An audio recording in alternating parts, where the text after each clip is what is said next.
Casebook of Gregory Hood.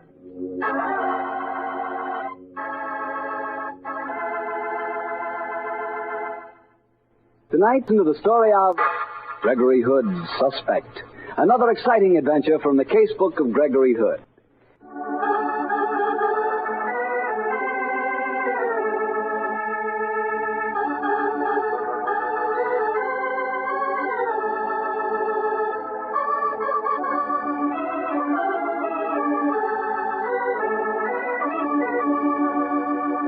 Well, once again, it's Monday night in San Francisco, and time for our weekly date with Gregory Hood and his friend and attorney, Sanderson Taylor. Tonight, Greg suggested we rendezvous at that gourmet's paradise, Emilio's on Powell Street. Let's join him there, shall we? Hello there, Harry. Evening, Greg. How are you, Mr. Taylor? Fine, thank you, Harry. Well, we just ordered a couple of sherries, Harry. Shall I make it 3? Swell, Greg. I'd like one. I'll make that 3, Mario. Yes, Mr. Hood. Well, Greg, how's about tonight's story? From the hint you gave us last week, it sounded like quite a yarn. It was, Harry. Though if Greg had listened to me, he'd never been mixed up in the mess. If I listened to you, Sandy, I'd keep out of a lot of trouble, I'm sure, but I'd probably die of boredom. In any case, I always was a sucker for beauty and distress. That's the way a good many stories of yours start, it seems to me. Oh, me, I'm just the poor man, Sir Walter Raleigh. Who is this particular damsel in distress? A sultry brunette by the name of Daphne. Daphne Bloggs. Oh, now we'll skip the blogs, Sandy. It strikes a discordant note. Daphne was a girl I'd known quite well when I was staying down in Burlingame a couple of summers ago. I lost track of her for a while, and then we ran into each other at the theater a few weeks ago. I was catching a performance of that swell play, The Hasty Heart. Oh, yeah. During intermission, I was getting some air when a voice behind me said, Hello, Greg. Daphne. Well, nice to see you again. Thanks, Greg. I saw you inside, so I thought I'd catch you at intermission and say hello. Well, I'm glad you did. How about some supper after the performance tonight? Well, yes, I suppose so. Said she with violent enthusiasm. Oh, what's wrong, Daphne? Where's that champagne sparkle you used to have? Haven't you been getting the proper vitamins lately? Greg's in trouble. Desperate trouble. I'm sorry, Daphne. What's wrong? I'm being blackmailed. Blackmailed? Greg, I'm... Now, let's step over here. Now, let's get the deal straight. Who's trying to blackmail you and what's his hold? Read this note. I found it pinned to the seat of my car when I started out tonight. Plain manuscript paper, typed in capitals. Blackmailer's usual bold approach. If you don't wish your father to have proof of last week's convenient car breakdown in Reno, bring $1,000 to the office of Jethro Bronson on Montgomery. If you don't tell the story, with photostatic copy be sent to your father. Dirty rats. Do you know this Jethro Bronson, Daphne? No, Greg, I've never heard of him. What's the true dope on this Reno story? Oh, it's all perfectly innocent. I was up there with Martin Johnson last Friday. Martin Johnson, he's married, isn't he? Of course, his wife's my best friend. She's in New York, and Martin and I thought it'd be fun to drive up to Reno for the day and do some gambling. I see. We started back late, and the car did break down. We couldn't get it fixed, and we had to spend the night in an auto court. But it was all perfectly innocent, Gray. Well, couldn't you explain that to your father? You remember, Dad. He's Victorian to the core. Oh, yes, I seem to recall that he asked me my intentions the first time I called on you. Of course, I didn't tell him. He'd never understand. In any case, I've already lied to him simply because I knew he wouldn't believe the truth. I said I spent Friday night with a girlfriend, and he checked on that alibi. Of course, the girl backed me up. And now, if you did tell him the truth, he'd think the worst, huh? Of course he would. Greg, what am I going to do? I can't go to the police because they go straight to Dad. I certainly can't raise $1,000. Well, even if you could, darling, I wouldn't let you hand it over. Then what can I do? Uncle Greg will take care of it. First of all, let's go back and see the rest of the show. After that, we'll go out to supper, and I'll make a phone call. Now, Greg, please be careful what you say. Now, don't worry, Daphne. I'm going to call Sandy Taylor. He's my pal and a very smart attorney, and discretion is his middle name. I think this is a case where we don't make any move without taking legal advice.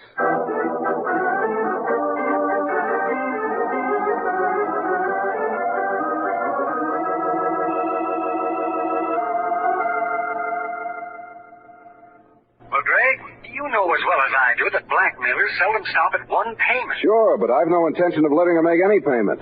She hasn't the dough in any case.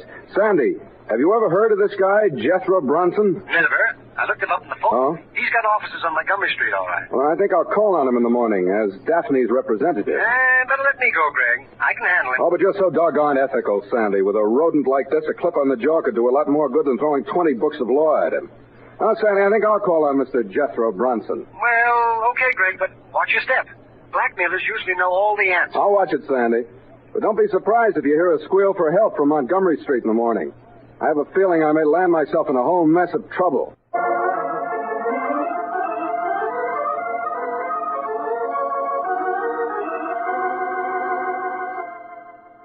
I'm Miss Carter, Mr. Bronson's secretary, Mr. Hood.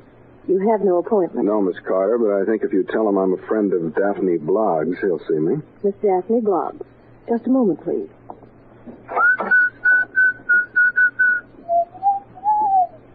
Mr. Bronson will see you, Mr. Hood. Oh, the name of Bloggs works miracles, doesn't it? Thank you, Miss Carter. You're welcome. Yeah, come and sit down, Mr. Hood. I'll walk around, thanks. You have quite an office, Mr. Bronson. I'm so glad you like it. I do. I was admiring the chaste simplicity of your lettering on the outer door. Jethro Bronson. Nothing more. Is more necessary? You might have added abandoned hope, all ye that enter here, or something equally appropriate. I don't think that I understand you, Mr. Hood. Sure, you're just a bewildered businessman who can't understand a new client. Hey, you have a swell view of the day from here, as far as I can judge by peering through these dirty windows. You're due for a cleaning, Mr. Hood. And so is Daphne Bloggs. I presume you represent her. I do. You brought the money? Ah. The businessman is confused no longer. No, Bronson, I didn't bring the money. I thought first I'd like to see the evidence. You can see a photostatic copy of it. Here. Oh. Bronson, you'd have to get on a stepladder to pass the time of day with a louse, wouldn't you? Very funny, Mr. Hood. You own these auto courts, Bronson? Yes. It was a profitable investment. I'll bet, especially when you can fix up the registrations this way. You knew that Miss Bloggs' father was a rich man, I suppose? Mr. Hood, I assure you I know all that's necessary about the family. When do I get the money? I'll give you a check now. A check? Oh, no, Hood, I'm no fool. I want cash, and I want unmarked bills of low denomination, and I'd like the cash today. Okay. I'll go over to the bank. Hood, I don't like the way you're fingering that paper knife of mine. Don't let its sharpness give you any stupid ideas. I have a revolver in this drawer, you know. Don't worry, Bronson. If I did anything to a rat like you, I wouldn't use a knife. I'd use... Yeah, why not? Keep away from me! Ah, that was a pleasure. Have a nice nap, Mr. Bronson. I'll be back in a flash with the cash.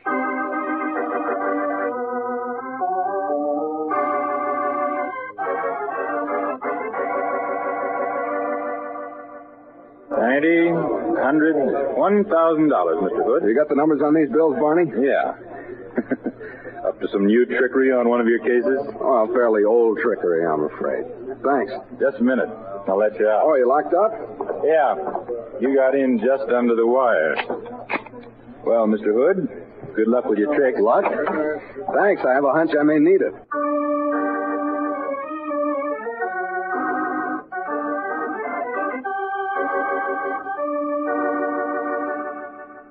You wish to see Mr. Bronson again, Mr. Hood? I don't wish to, but I have to, Miss Carter. Senator Harrison is waiting to see him, too. Oh, well, I'll take my turn. How are you, Senator? Oh. I haven't seen you since that last get-together at the Bohemian Grove. Well, bless my soul, it's young Gregory Hood. How are you, my boy? Fine, thank you, sir. And what is the great politician doing here, may I ask? Or maybe I shouldn't. Well, I have certain business with this fellow Bronson.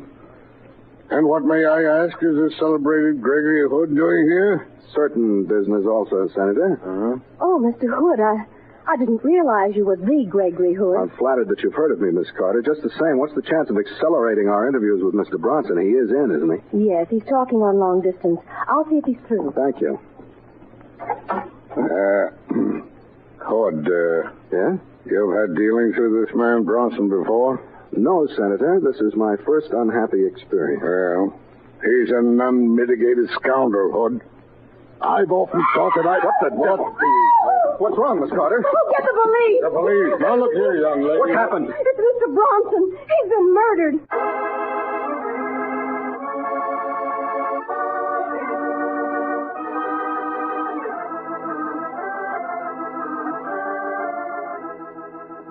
The police are taking the devil's own time with their examination, Sergeant. Why don't they question us? I'm a busy man. I'm sorry, Senator, but there's nothing I can do. Well, who's in charge of this case, Sergeant? Lieutenant Magruder, Mr. Hood. Magruder, huh? Well, that makes it tough for me. Where's Lieutenant Silvers? He's on vacation, Mr. Hood. Oh, then I am in trouble. Good thing I put in a call to Sandy Taylor. I may need a smart attorney. Okay, Miss Carter. Don't leave the office. Come in, Hood. But, Lieutenant, I'm a very busy man. Can't you take me first? No, Senator, you'll have to take your turn. Come on, Hood. Sit down. I find your old world charm irresistible. Thank you, Lieutenant. Hood, I've waited a long time to catch you out on a limb. Now I've done it. Why do you hate me so much, Magruder? Because you're an amateur dick who thinks he can make monkeys out of the police. We don't tell you how to run your business. Why do you make you submit yourself up with ours? I don't. Consciously, it mixes itself up with me. Is that a fact? Well, you're mixed up in this one, but good. Let me see your right hand. Oh, it's a little dirty. What's that? No. Your knuckle skin. There's a bruise on the corpse's chin. You socked him, didn't you, Hood? Yes, Sherlock, I did. Why? Because I didn't like him. Why were you here? We know he was a blackmailer, though we could never pin anything on him. Do you have something on you? On me? No. Then you were stooging for somebody else. Who was it? I ain't talking, as they say, Magruder. Well, you'll talk to the judge, Hood, because I'm arresting you on suspicion of murder. Wow, that's very interesting. If you do that, Magruder, you'll end up with those tired archers of yours pounding a beat again. Skip the comedy, Hood. It won't get you off this spot. Oh, Greg. Sandy, I'm certainly glad to see you. I got here as fast as I could, sir. Lieutenant Magruder, meet my attorney, Sanderson Taylor. You don't have to introduce us, Hood. Mr. Taylor and I know each other. Yes, sir. What goes, Greg? The lieutenant's got a vacancy for me in death row, I think. Mr. Taylor, I'm just about to arrest your friend on suspicion of murdering Jethro Bronson. What? On what evidence? He admits that he slugged the dead man. That doesn't prove murder, Lieutenant. But this paper knife does. Bronson was stabbed with it. I powdered it for fingerprints. Your prints are on it, Hood. I had them checked. This fast? Uh-huh. I've been looking forward to this day ever since that Fisherman's Wharf business. Oh. You really do have it in for me, don't you, Lieutenant? Greg, did you handle this knife? Sure I did, but I didn't stab the guy with it. Can I look at those prints on the knife, Lieutenant? Yeah. But don't handle it. Don't worry, I won't mess up Exhibit A. I want to arrest him, Mr. Taylor. If you do, Lieutenant, I'll have him out on a writ before you can spell habeas corpus. Well, that should give us several hours' start. Oh, very funny, Mr. Hood. But you're not going to laugh your way out of this one. Hey, Magruder, even though you hate me, I'd like to save your badge and your arching to book me on the evidence of these prints, Lieutenant. Sure. And I'd like to point out a small inconsistency. The faint old prints of Bronson's, I suppose. Yeah? And these two heavy new ones are mine? Sure they are. Fine. But there are only two prints, the thumbprint on the face of the handle, the forefinger print on the back. That's the way you hold a knife when you play with it, as I did, or when you open letters. But you couldn't possibly hold it that way, and only two fingers to stab a man. Why, of course not. If you were stabbing a man, the prints of all the fingers would be on the handle. What do you say, Lieutenant? I guess you're right. But why aren't there murderer's prints on here? I'd say the answer to that would be a pair of gloves. And if you want to make an issue of my prints being on the knife, I'll be very happy. It's perfect evidence that I didn't kill Jethro Bronson. Okay, Hood. You've talked yourself out of this one for a minute or two. But before this case is over, I'm warning you. This is going to be the last chapter in the casebook of Gregory Hood.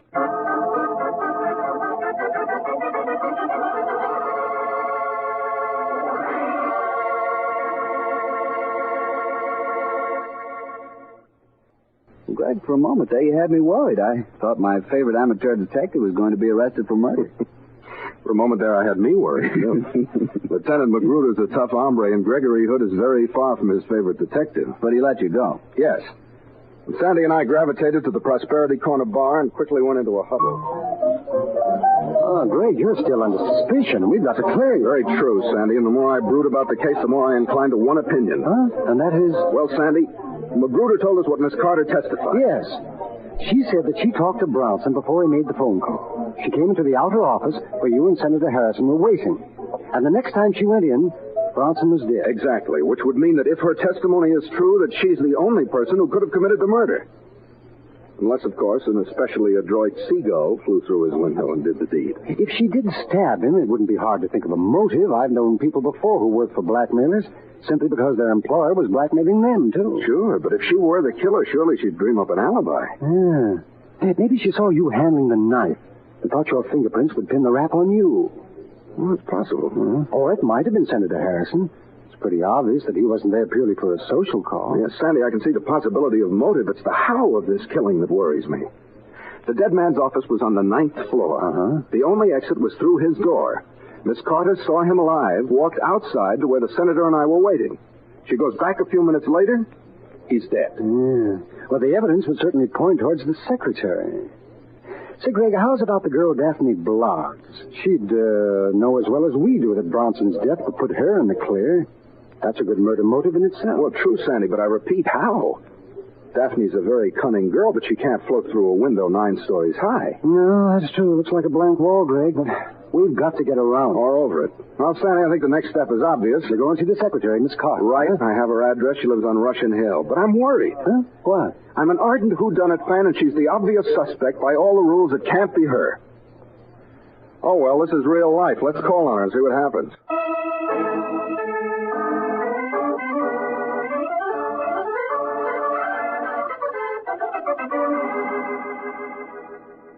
Mr. Hood, I'll be glad to help you anywhere I can. I thought you would be, Miss Carter. You see, my friend is still under suspicion by the police. I realize that, Mr. Taylor. And I must confess that if I hadn't known you were the Mr. Hood, I would have suspected you myself. Well, you wouldn't have been the only one in your suspicion. Miss Carter, did you know that your employer's profession was blackmail? Blackmail? No, I certainly didn't. Though I did know he was crooked. A blackmailer. I wonder why Senator Harrison was there. Do you suppose Mr. Bronson had some hold over him and that the senator killed him? When did he have the opportunity? Oh, that's true. He never went past me, and there's no other door. He didn't even go in after you left the office. He and I watched each other like hawkshaws until the police arrived. You left the office, Miss Carter? Yes, Mr. Taylor. After I called the police, I was sick. What's your own theory, Miss Carter? Well, I didn't have one until I looked at this newspaper, Mr. Hood. Have you seen it? No. What ties in? Well, I spotted this on the back page. Huh? Oh, I may be imagining things, but it seems to me that it might connect. What does it say, Greg? You're a very smart girl, Miss Carter. Listen to this, Sandy. A man was arrested in Montgomery Street late this afternoon. He claimed to have been doped, but the police are holding him on a vagrancy charge. What does that have to do with Bronson's murder? Because it says here he was a professional window cleaner. Well, I still don't see I do. Bronson said that his windows were due for a cleaning. You can see what happened. The murderer doped the window cleaner, borrowed his equipment, worked his way around the Bronson's window, went in and stabbed him, and then made his getaway. It's the only way an outside person could have gotten in. Then let's go and talk to the window cleaner, then. Sure, Sandy. He's in jail, and that's one place that I'm sure will have no difficulty in gate crashing.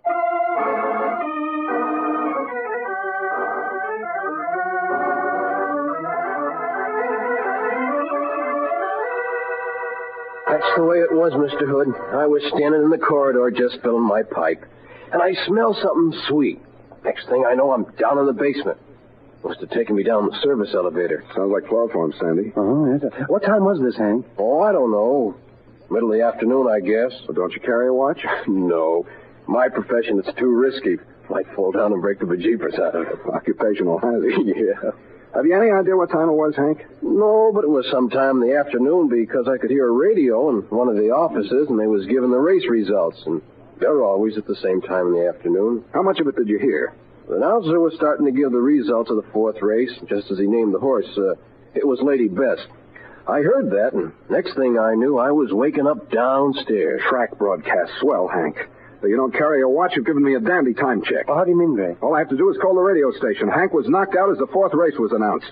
As soon as I know the time of that, I think we'll have the answer to murder.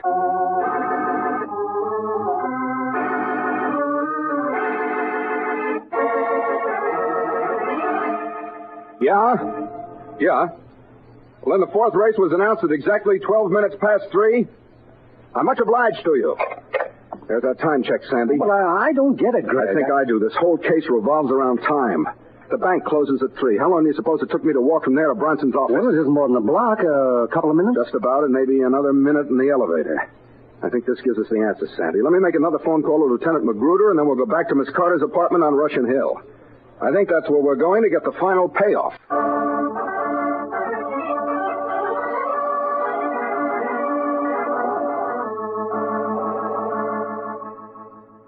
Very nice of you to bring me a corsage, Mr. Hood. Well, I think you deserved one, Miss Carter. If you hadn't spotted that item about the window cleaner, this case might still be unsolved. They've arrested the murderer? Magruder's got a warrant out. Who is it? Sandy's an attorney. Let him lay it on the line for you. Well, this whole case revolves around a matter of time. Very true, Sandy. Go on. The killer, after drugging the window cleaner, had to take his belt, crawl out, and work his way around to Bronson's window. Now, we know that the window cleaner wasn't drugged until 12 minutes past 3. You established that fact when you called the radio station. Exactly, Sandy. So, if the window cleaner wasn't drugged until 12 minutes past 3, the murder couldn't have been committed before 3:15. That's the logical deduction, Sandy. And it's also where the whole case blows up. What? How do you mean, Mr. Hood? Miss Carter, it's a problem in primary mathematics. I got to my bank at closing time. I was let out a few moments later. It took me 2 minutes to walk to the office building, say another minute in the elevator. I was in the office with you not more than a minute before you went in and found the corpse. Well, I still don't understand, Mr. Hood.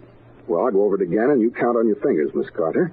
I left the bank at 1 minute past 3, 2 minutes to walk to the office, a minute in the elevator, and a minute in the outer office would add up to 4, or at the latest 5 minutes past 3.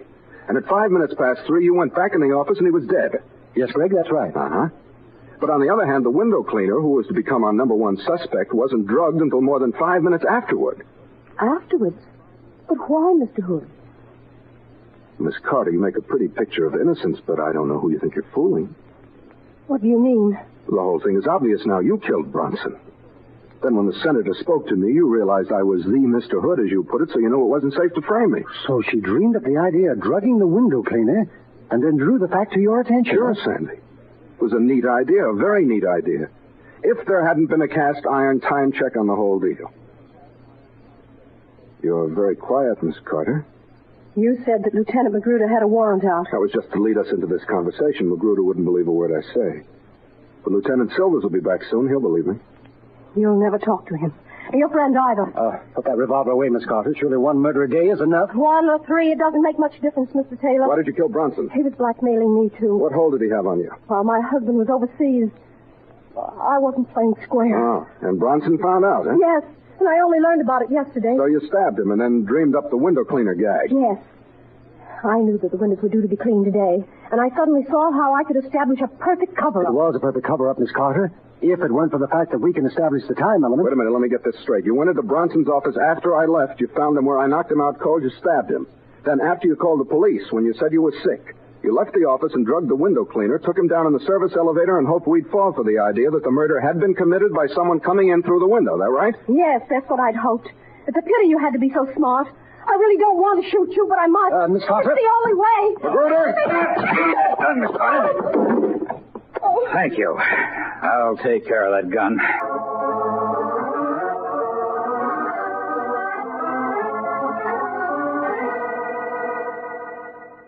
I came as soon as you called me, Hood. I didn't trust you, but I figured I might as well listen. I came up on the fire escape.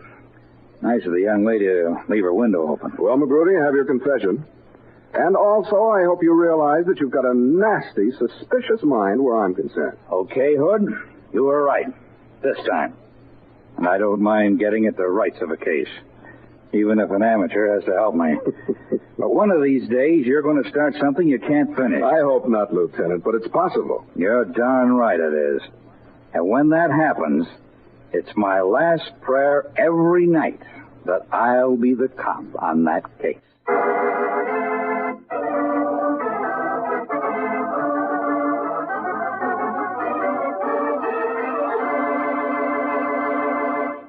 What a story. What a story.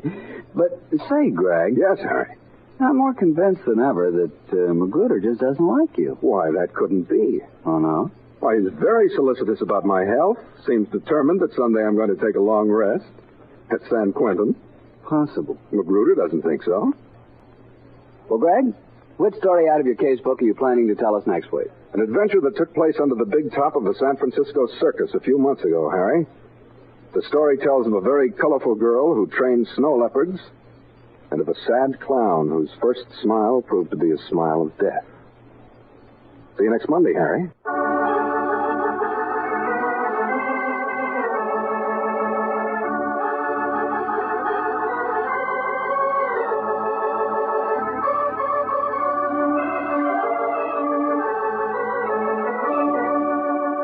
The Casebook of Gregory Hood is written by Dennis Green and Anthony Boucher. Original music composed and played by Dean Fossler. Elliott Lewis plays the part of Gregory Hood, and Sanderson Taylor is played by Howard McNear.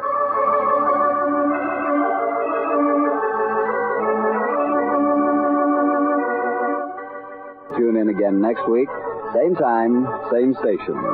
The Casebook of Gregory Hood comes to you from our Hollywood studio. This is Harry Bartell saying good night. This is the Mutual Broadcasting System.